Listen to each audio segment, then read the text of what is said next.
Oui, bonsoir. Bonsoir. Vous me touchez, hein. Écoutez vos commentaires, là, ça me touche en plein cœur. Alors voilà, moi je vous contacte parce que j'ai malheureusement été victime d'attouchement. D'accord. Quand j'ai 8 ans à peu près, en fait ma mère faisait des ménages chez un monsieur et elle me déposait chez ce monsieur. Enfin, j'allais avec elle et il en profitait pour lui dire d'aller faire des courses. Et je me retrouvais seule avec lui, donc il lui disait non mais laisse-la, il n'y en a pas pour longtemps. Et voilà, pendant ces périodes-là, il nous mettait des films porno et voilà, il y a eu des attouchements. J'ai toujours refoulé ça, j'en ai jamais parlé.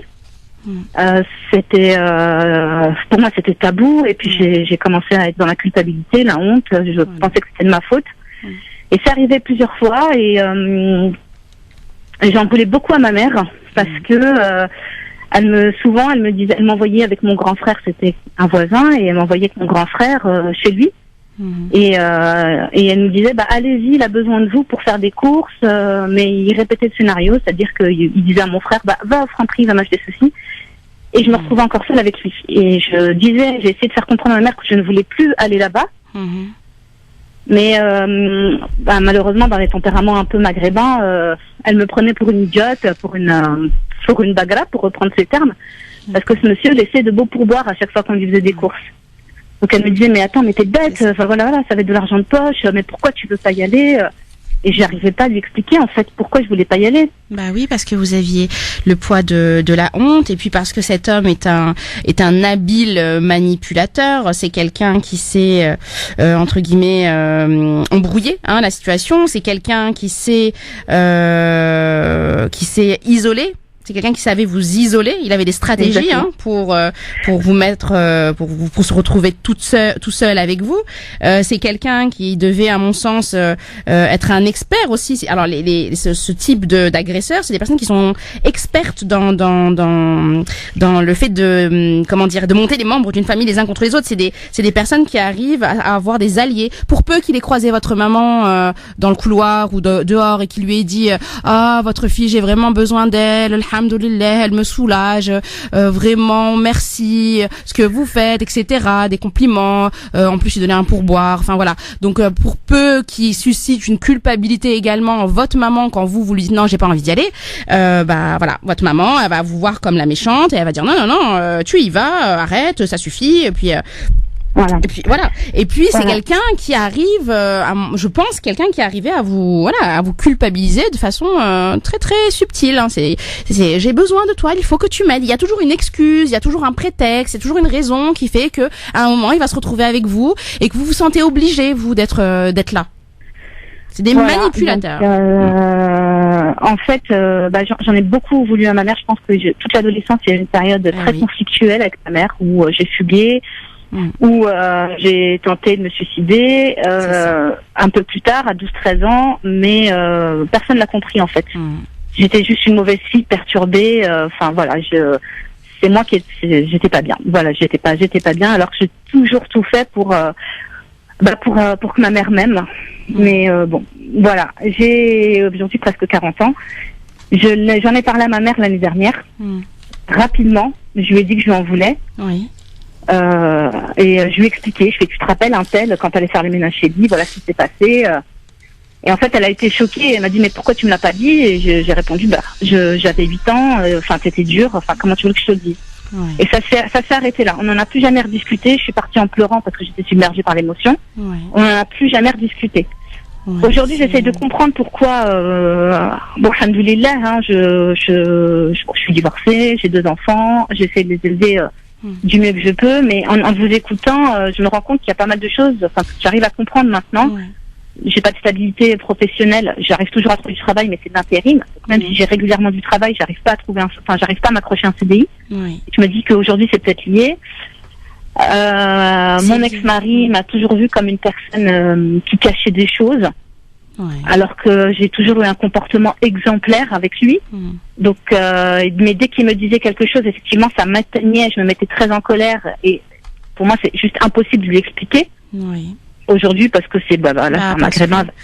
Parce que et puis là on ira peut-être un petit peu trop loin dans l'analyse, mais très souvent des femmes qui sont victimes d'agressions sexuelles ou d'inceste dans l'enfance développent dans leur vie ce qu'on appelle une personnalité état limite, borderline, et les relations avec les hommes sont assez compliquées, c'est souvent fusionnel, c'est souvent du tout ou rien, et souvent elles ont du mal à gérer leurs émotions, elles vont se replier sur elles-mêmes ou au contraire elles vont exploser, et elles vont paraître comme étant folles, t'es pas normal, ça va pas, t'es possédé ou je ne sais quoi, et donc voilà, il y a une instabilité dans la relation, très souvent il y a une instabilité dans la relation de couple. Mais moi je voudrais revenir sur ce que vous nous disiez. Alors rapidement, parce qu'on a vraiment pas beaucoup de temps. Voilà, juste pour vous rassurer sur le fait que vous n'ayez pas dit, vous en ayez pas parlé à ce moment-là. C'est pas parce que vous étiez d'accord, vous n'étiez pas d'accord, vous n'aviez juste pas le choix, vous ne pouviez pas. Mais ce qui a fait que vous n'avez rien dit, c'est que à ce moment-là, pendant votre enfance, vous avez bien compris, parce que vous avez été voir votre maman. Alors c'est comme ça, elle n'a pas entendu, elle n'a pas compris la dangerosité, elle n'a pas vu l'enjeu de ce qui se passait. Peu importe si ça s'est passé, mais en tout cas vous avez toute petite déjà pris la décision de rester silencieuse, puisque mon appel n'a pas été entendu. Et à partir de maintenant, je ne m'en parlerai plus. Et je vais occulter ce qui s'est passé. Un des facteurs aussi de votre amnésie, c'est quelque chose dont vous avez parlé, mais que je trouve qui est extrêmement important et qui est extrêmement présent dans notre société maghrébine et africaine en général. Et c'est pas pour mettre des gens à dos, mais c'est une réalité.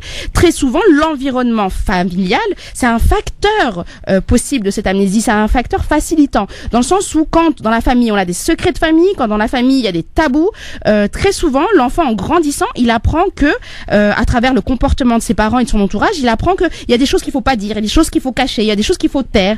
Si je pleure, je vais me cacher dans ma chambre. Si papa tape maman ou crie sur maman et que maman ne dit rien à personne et qu'elle ne se plaint pas, ça veut dire qu'il faut que j'apprenne à me taire moi aussi si quelqu'un me fait du mal. Et donc de façon très tacite, je vais m'habituer à ça et je vais avoir le réflexe dans ma propre histoire à moi de taire les choses et de faire comme si rien ne s'était passé. Et ça, c'est une réalité dans notre société arabo-berméro-musulmane, malheureusement. Et comment est-ce qu'on peut faire pour se reconstruire? Enfin, une fois qu'on a eu le déclic, moi je l'ai maintenant, malheureusement, ça fait à peu près 1 an que j'essaye de me remettre en question, de me dire, voilà, il y a des choses qui vont pas, même si, alhamdoulilah, j'ai un équilibre malgré tout, voilà, je travaille, tout va bien, mais il y a quand même des choses qui vont pas au fond de moi, je veux pas faire des erreurs avec mes enfants, et notamment ma petite fille. C'est vrai que vous parliez tout à l'heure de vous poser la question à un auditeur, à savoir si il s'inventait des maladies, enfin, il allait de temps en temps chez le médecin en se disant... il va m'arriver quelque chose de grave, et effectivement ça m'arrive souvent de me dire ça y est, j'ai une tumeur, j'ai quelque chose et tout, comment je peux faire, enfin il y a plein de choses qui font que ça va pas. Oui. Alors, on va vous répondre en 2 mots, parce que c'est vrai que ça serait très long, mais vraiment, j'aimerais que vous lui donniez un vrai... Alors, le premier conseil que je vous donnerais, forcément, c'est de faire une psychothérapie. Alors, soit par un groupe de parole, soit par une rencontre, une véritable rencontre empathique entre 2 cerveaux, le vôtre et celui de votre thérapeute, où vous allez partager ensemble ce qu'on appelle les neurones miroirs, où vous allez engager un travail de pleine conscience de ce qui s'est passé et de revivre de façon imagée, en fait, de revivre ce qui a pu se passer. Si vous n'avez pas la possibilité, si vous n'y êtes pas, enfin si vous n'êtes pas prête, etc., vous pouvez déjà essayer ça a été prouvé, ça scientifiquement, que la pratique quotidienne de la méditation, ça a largement fait ses preuves, c'est un allié incontestable, parce que les études ont montré que la méditation développe certaines zones de notre cerveau qui sont liées aux émotions positives, et ça active la synchronicité cérébrale entre l'événement traumatique et l'émotion et le souvenir, etc. Ce dont je parlais tout à l'heure. Donc quand on est croyant, peu importe la religion, et que on est pratiquant, on doit de toute façon être dans de la méditation. Quand je prie, quand je fais des invocations, quand je fais des doigts, tout ça, c'est prouvé que ça, c'est un moyen. Donc en méditant, vous allez, sans vous en rendre compte, être déjà dans de la thérapie. Après, il faut pas s'arrêter à là, mais peut-être là de façon très très urgente, mettre ça en place. Vous pouvez aussi. Moi, je l'ai contacté par MSN hier soir, donc j'ai pas eu le temps de vous rappeler ce matin, mais je vais le faire. D'accord, il n'y a pas de souci. Inch'Allah, merci beaucoup en tout cas, avec merci grand plaisir, et à bientôt, et merci de nous avoir rappelé.